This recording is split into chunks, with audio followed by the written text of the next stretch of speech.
In 1998, Robert Bergman's book, A Kind of Rapture, was published, and the initial response from the art world was underwhelming. Bergman and his book, however, started to build an underground following. It was what they called a sleeper, a book that over time gains respect and recognition. Bergman is someone who likes to do things right. He wanted Nobel Prize-winning author Toni Morrison to write the foreword to the book, because he said she was the only one suited for the job. She was initially tied up with other commitments, so he delayed the publication for a year until she was free. In her introduction to the book, Morrison wrote the following: "Occasionally there arises an event or a moment that one knows immediately will forever mark a place in the history of artistic endeavor. Robert Bergman's portraits represent such a moment. In all its burnished majesty, his gallery refuses us unearned solace, and one, by one, each photograph unveils us, asserting a beauty, a kind of rapture, that is as close as can be to a master template of the singularity, the community, the unextinguishable sacredness of the human race." I've provided a link in the description to a live reading by Toni Morrison of her complete essay from Bergman's book. It's called The Fisher Woman. Bergman said that he had learnt in life that waiting pays. He was right about waiting for Toni Morrison, and a decade after his book was published, he received his debut solo exhibition at the National Gallery of Art in Washington. He was 65 years old. This show was followed by exhibitions at a MoMA-affiliated space and at the Yossi Milo Gallery. Viewers have strong reactions to his work. Once Bergman was phoned by a Buddhist monk who said, "The effect of looking at the whole book is that you induce the no mind and reveal the Buddha nature better sometimes even than scripture."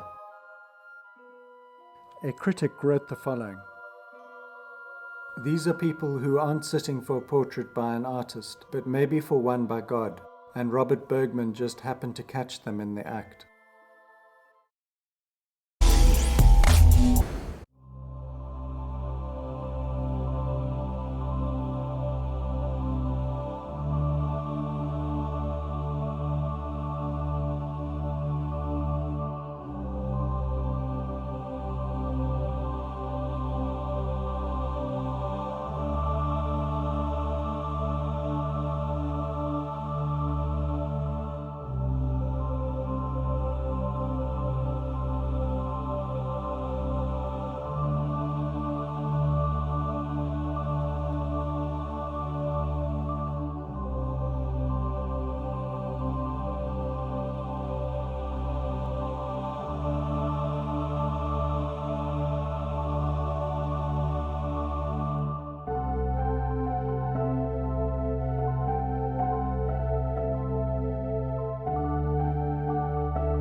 I discovered this book by chance about 2 decades ago, and it's one that I return to again and again, just to remind myself what the words authenticity and gravitas really mean. I remember showing the book to David Goldblatt, and he quickly paged through it. I said, "Do you want to borrow it for a while?" And he said no, he wanted to buy his own copy. You can't help but feel that you're looking at photographs that emerged out of a spiritual practice. Some art critics do not agree either. Andy Grunberg, writing in Aperture magazine, suggested that the images were exploiting the underclass as well as the pain of others. An argument against this is that among Bergman's subjects are a housewife, 3 artists, 2 actors, an affluent owner of a bar, the son of a millionaire, and the granddaughter of a billionaire. Grunberg went on to say that Bergman's exhibition was a half-century too late. Alex Soth in his blog called this commentary Photocritic Rumble, and claimed that the exhibition of Bergman's work was right on time. This image of Soth's has a rapturous feel to it, and the similarities are clear. Robert Bergman was born in New Orleans and was raised in Minnesota. He left college at 20 with only 3 credits outstanding, and pursued his interest in photography. He initially worked in black and white with an 8x10 camera, but he was profoundly affected by Robert Frank's The Americans. Bergman said that what he learned from Frank was that the 35mm camera could respond more accurately to one's intuitions, and that in order to succeed in photography, what one needed was a personal vision. He believed that in order to achieve this personal vision, one needed both intuition and a feeling for form. During the 1980s and the 1990s, he and two friends traveled by car for months at a time throughout the Rust Belt and the East Coast. He took pictures of everyday people who moved him profoundly. He used a simple Nikon 35mm camera, amateur film, no tripod, and no special lighting.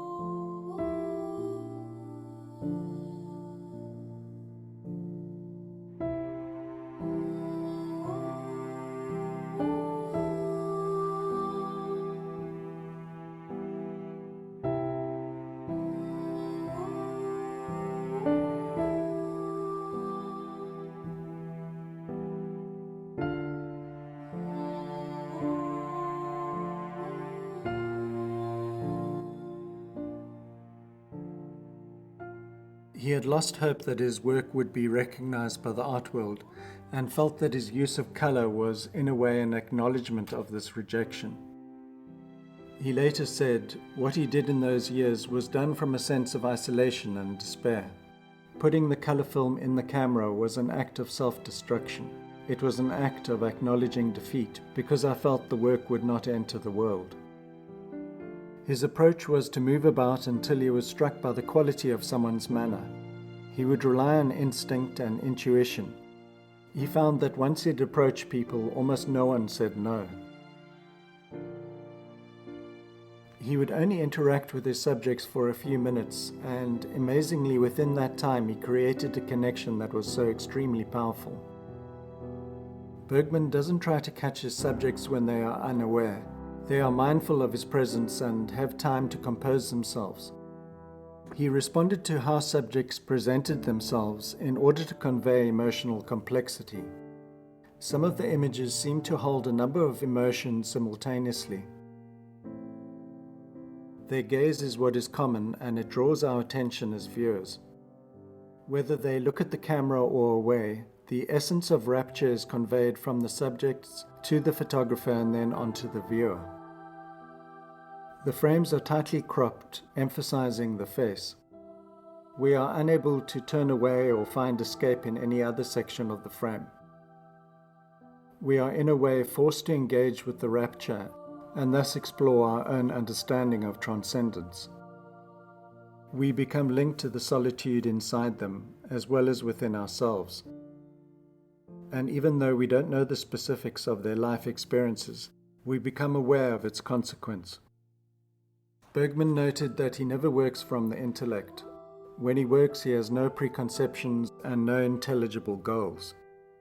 He is fond of a passage from Saint-Exupéry's The Little Prince, which was also a favorite of Robert Frank. It is only with the heart that one can see rightly. What is essential is invisible to the eye. He is very aware of color and almost always uses soft, diffused light. He doesn't include much detail in the backgrounds, but manages to convey a sense of the urban environments in which he worked. The shots taken at night are filled with artificial lighting tones, and they convey a peripheral sense of adventure and sometimes danger. These mixed soft tones create an aura of mystery that to me resembles the coloration that is formed as light shines through a stained glass window in a church. In his book and exhibitions, he doesn't name or place his subjects. This has troubled some critics, but his response was that he wanted to avoid categorization of his subjects.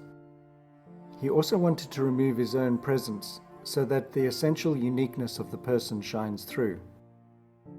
Although the photographer's presence is felt through his engagement with the subject, as viewers we have a sense that Bergman, having taken the picture, has stepped out of the frame and left us as viewers to hold the subject's gaze.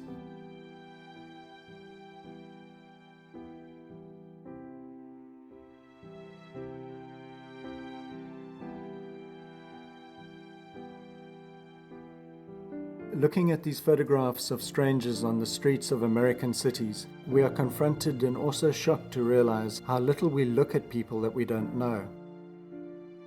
It would be overwhelming as well as astounding to walk down a street and experience this level of reality and connection.